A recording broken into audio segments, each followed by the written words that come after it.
En esta sección del curso te voy a explicar la metodología BEM. Cuando nosotros realizamos proyectos pequeños, la manera en que organizamos nuestros estilos no suele ser tan importante, pero al momento de crear proyectos más grandes, puede ser difícil mantener nuestro código limpio y entendible. Existen varias metodologías que nos facilitan trabajar con nuestras hojas de estilos. Una de ellas es la BEM. Esta metodología es muy utilizada, ya que una de sus características es que es bastante fácil de comprender. La metodología BEM nos dice cómo es que podemos nombrar nuestras clases. Es decir, que cuando la apliquemos, no vamos a utilizar ningún otro tipo de selector. No selectores de tipo, no selectores de ID y no estilos en línea si es que estabas pensando en utilizarlos, sino que solamente vamos a utilizar clases. Esto va a hacer que podamos mantener la especificidad de nuestro documento. ¿Y de qué nos sirve esto? Bueno, a veces cuando comenzamos con CSS, utilizamos diferentes tipos de selector en el mismo documento. Es decir, que comenzamos a colocar reglas y utilizamos un selector de tipo, y después usamos un selector de clase, y más abajo colocamos un selector de ID. Y cuando tenemos un archivo muy grande y queremos modificar algún elemento de nuestro código, de tantas reglas que tenemos con especificidades diferentes, ni siquiera sabemos cuál es la que está modificando el elemento. Entonces, cuando intentamos cambiar algún estilo y vemos que éste no se está aplicando, nos podemos tardar horas y horas en identificar cuál es la regla que debemos de modificar. Es por eso que hoy te voy a mostrar cómo utilizar la metodología BEM y al final del video te voy a explicar cómo con esta metodología nos podemos ahorrar escribir muchas líneas de código. Bien, las siglas BEM son la abreviación de Block Element Modifier. B es de bloque, E de elemento y M de modificador.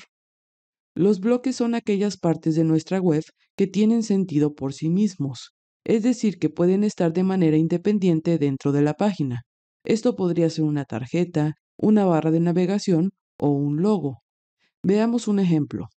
Aquí yo hice una barra de navegación y una tarjeta. Cada uno de estos es un bloque ya que tienen sentido por sí solos. Eso quiere decir que la tarjeta puede existir sin necesidad de que haya una barra de navegación, y la barra de navegación puede existir sin necesidad de que coloquemos la tarjeta. Ahora que ya sabemos esto, pasemos a la parte de las clases. ¿Cómo las vamos a nombrar cuando tenemos un bloque? Bien, cuando la clase se la vamos a colocar específicamente al bloque, como la barra de navegación o como la tarjeta, únicamente debemos de colocar su nombre. Por ejemplo, a la barra de navegación le podemos colocar la clase nav y a la tarjeta la clase card. Ahora pasemos con los elementos. Los elementos son todas aquellas etiquetas o contenido que necesitan del bloque para existir. Y para nombrar las clases de los elementos, primero vamos a colocar el nombre del bloque y después de dos guiones bajos vamos a hacer la referencia al elemento. Por ejemplo, centrémonos únicamente en la tarjeta. Aquí podemos ver que tengo una imagen. Si quisiéramos nombrar la clase de esta imagen, colocaríamos primero el nombre del bloque, que en este caso es card, dos guiones bajos y el nombre del elemento. Por ejemplo, aquí podríamos colocar img para hacer referencia a que esto es una imagen. Ahora, al nombrar la clase del siguiente elemento, que en este caso es el título de la tarjeta, vamos a colocar nuevamente el nombre del bloque y después de dos guiones bajos, el nombre del elemento o a lo que se refiere. Por ejemplo, en este caso que se refiere al título, podemos nombrar su clase como card-title. Bien, después del título, podemos observar estos dos párrafos. Estos dos párrafos representan el texto de la tarjeta. Entonces a esta clase la podemos nombrar como card-text. También si queremos la podemos nombrar como card-paragraph o card-description. A lo que me refiero es que no necesariamente tienen que colocar los mismos nombres que yo, sino con lo que ustedes se acomoden.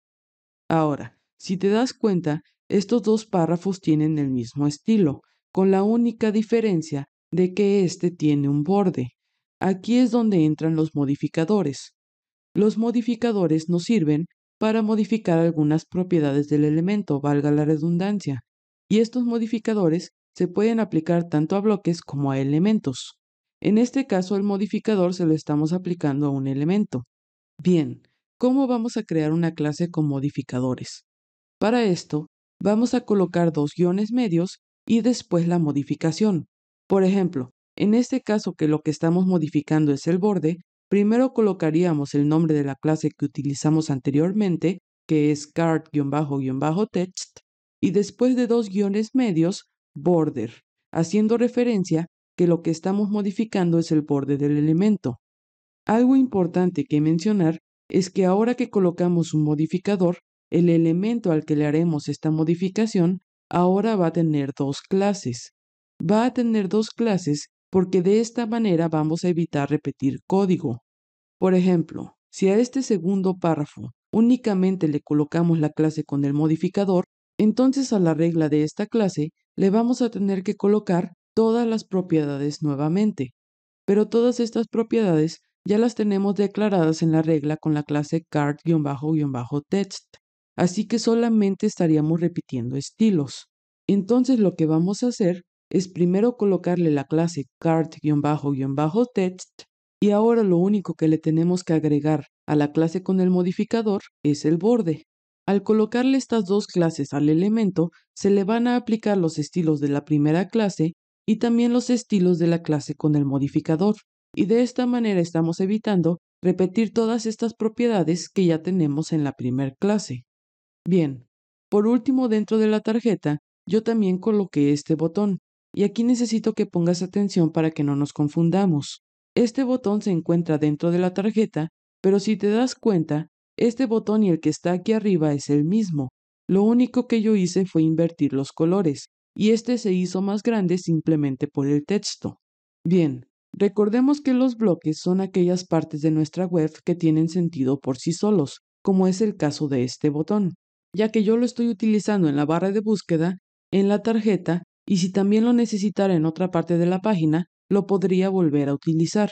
Entonces este botón es un bloque independiente. Eso significa que aunque se encuentre dentro de la tarjeta, debemos de nombrar su clase como si fuera un bloque. Es decir, que no debemos escribir su clase como card-button, sino que únicamente la vamos a nombrar como button, haciendo referencia a que es un botón.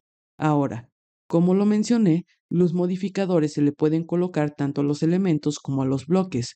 Así que en el caso de este botón, donde invertí los colores, simplemente le tenemos que colocar una clase con el nombre del bloque, que en este caso es button, dos guiones medios y el modificador.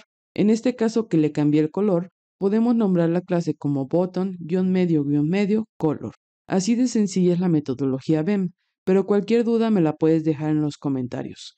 En la siguiente sección del curso te voy a explicar lo que es el Bots Model, así que nos vemos ahí. Y una disculpa por no haber subido video la semana pasada, pero tuve muchos problemas con el audio. Espero que esta vez se escuche bien, pero si no me entiendes o algo, me lo puedes dejar en los comentarios y voy a intentar solucionarlo.